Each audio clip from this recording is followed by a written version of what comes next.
in that group, okay? So what happens is once we release this thing, okay, that's the muscle pain that we're getting first. Well, if we don't release it, guess what happens? It starts becoming a chronic condition. It becomes a chronic structural problem. People start getting back pain, neck pain. You leave it long enough, they turn into tier 3. It becomes functional stuff. Blood pressure, migraines, so forth and so on. Leave it long enough and it becomes systemic failure when this thing collapses. So the human body is made to be resilient. It's also made to tap you. And if it doesn't tap you and you don't pay attention, you get the foot after a while. And that's what we see in my office. Because nobody walks into my office in just like, oh, you know, I just got a little thing right here and I'm going to spend a few $1,000s with you. They don't do that. They wait till they're dying. You know, so this is the system that happens. We're against gravity. This system right here is optimal energy, isn't it? This is a system that is standing on center. It is not using the energy necessary to hold it off center. If it's off center, the muscles have to be recruited. The body has to hold itself up. It is the largest stressor to the human body, bar none. Guys, if we could fix this and make people better and closer to that position, and by the way, you can't make something that's been torn and damaged better than the factory made it, guys. Okay, I'll just tell you that right now. There is only one thing, is lifetime care. You know, lifetime care. All right? You cannot fix somebody. That guy with all this bent stuff, he did just not get fixed in a day. This is a long, involved corrective process. You don't walk in with buck teeth to an orthodontist and say, I'm good to go after a day. All right? So there's an education process that goes into this, but this is where people start. Okay? And guess what happens? Somebody has some trauma. Okay? I mean, look at this girl. Look at the low back. Look at the body.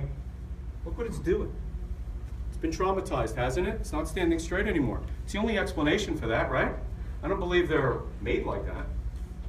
Okay? I'm sure some people have some asymmetries, but I think we're made pretty good, and we're supposed to be cool that way. Okay? So we get some trauma. And the trauma gives us this short leg.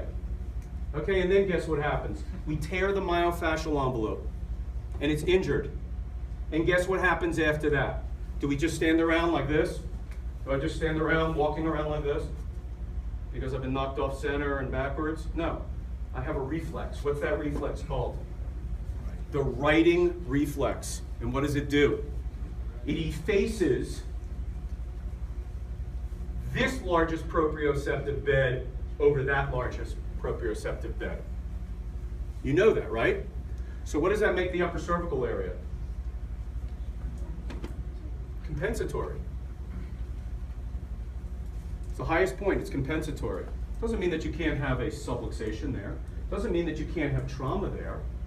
But you got a lot of space here, and the righting reflex is made to create optimal energy so that this is bad, this is better. Yes? It's easy to say. You know what? You know where I learned that? Wiki. I didn't learn it at chiropractic school. I knew about the righting reflex, but I didn't know that it was so simple that way. And I never put together that, hey, you've got this proprioceptive bed and that proprioceptive bed, and that's why it's there, is that the neurology picks up that you're off center, and it says, hey, efface these over top. Okay? That's what it's there for. So how does it do that? So we get knocked off center. This is key. We get knocked off center, because we're going to create a flow chart here. We get knocked off center. And then what happens, the body picks that up, and it says, take the neurology and do what? Activate the myofascial system to pull the body up on center. And then guess what happens? We get another trauma, and it says, do it this way. So we start looking at a system now where the body has been traumatized. It has a neurological response that activates the myofascial envelope, which is all the muscles through it, and says, hey, try to restore a better optimal state of energy. That's what it does. Correct or no? It has to do that. Okay? And what does that do? It starts creating more spasms and stuff like that. And guess what happens? So there's some fallout from this. Disc wedging, muscle problems, and the body starts what?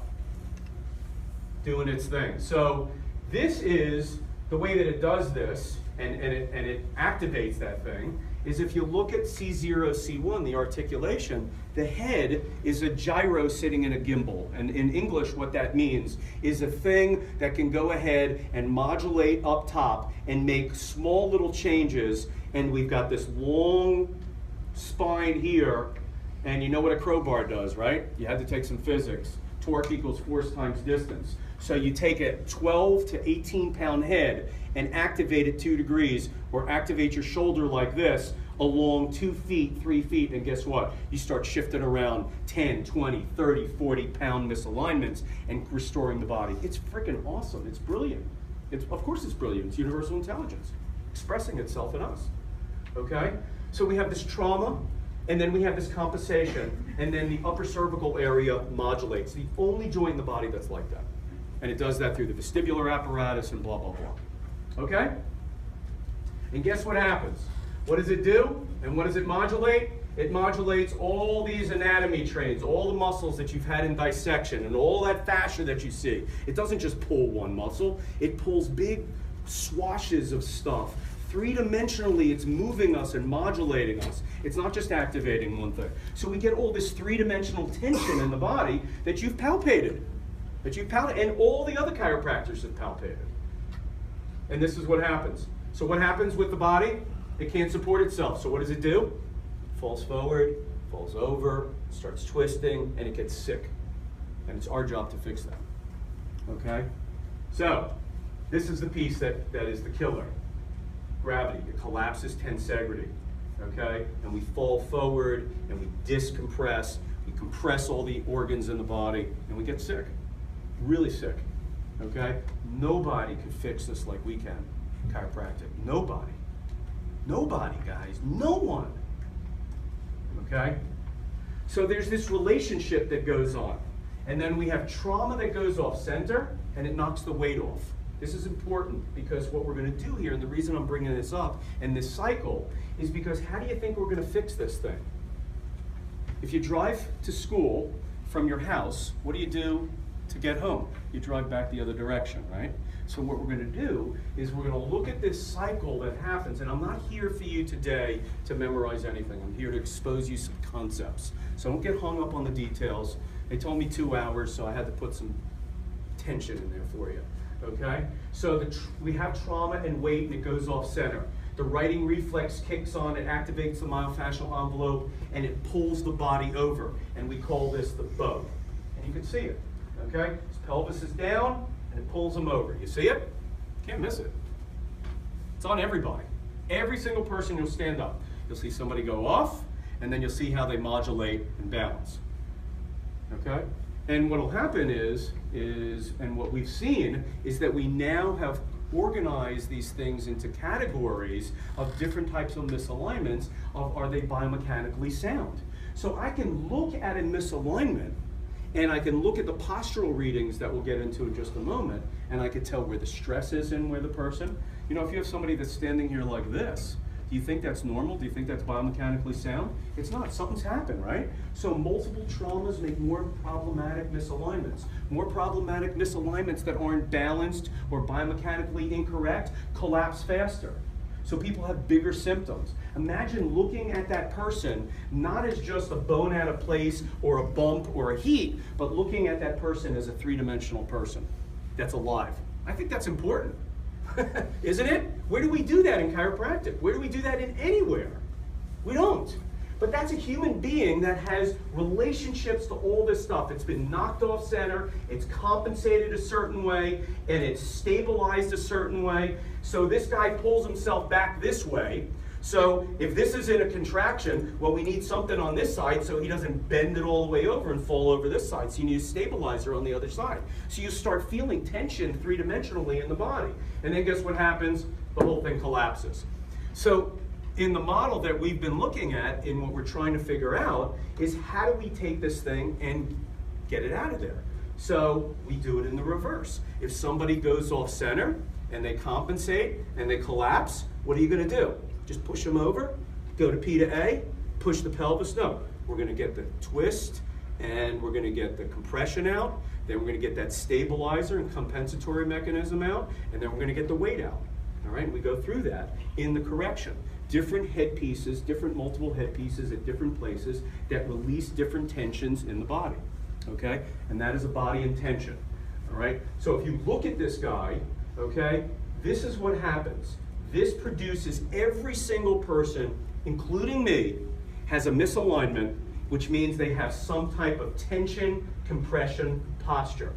And you can see it. Is this in compression here? It's short on this side, yes? It's compressed. What is this side? It's in tension. What is this doing? This is in tension. This is in tension. This is in, excuse me, this is in tension here. This is in compression. Compression, tension, all right? So we're able to measure that three-dimensionally and understand how to release this thing, okay? Is this too much? Hanging in there? You all right? Am I killing you? Just want to take a break? No. No. I do. No. Okay. All right. All right, so all this stuff produces structural stress. All right, it's the, like I said, gravity is the largest stressor to the human body, and when we misalign, we have cornered that market, guys. Nobody's looking at it. Everybody else is looking at, oh, you got a disc injury. Oh, well, I'll just clip that disc. Well, if you don't take this out from the wedging and all that stuff, it's not going to fix anything. We all know that, right? Does it help people? Sure. For an hour, a week, a year. Doesn't help them permanently. We have the ability to give corrective care, not symptomatic relief. Okay? If you look at physics.org, okay, the human head is about, I don't remember what it says here, 0.1 square meters across section of your body, okay? And when gravity is pushing down at 2,200 pounds per square of that. That means every square inch of your head is having a ton on top of it. That's a lot of weight, guys. It's a lot of weight. It's a lot of weight. Does anybody know how much the human body can handle in compression? 4 times that amount. Okay? At least that's what they say. All right? So, that's why people don't die from this instantaneously. That's why we have to be really good at what we do. And that's what separates from like the medical model and the dental model. When you crack a tooth, man, it's the guy says, hey, you need implants at $7,000. Guess what you got to do? You got to cough up $7 grand.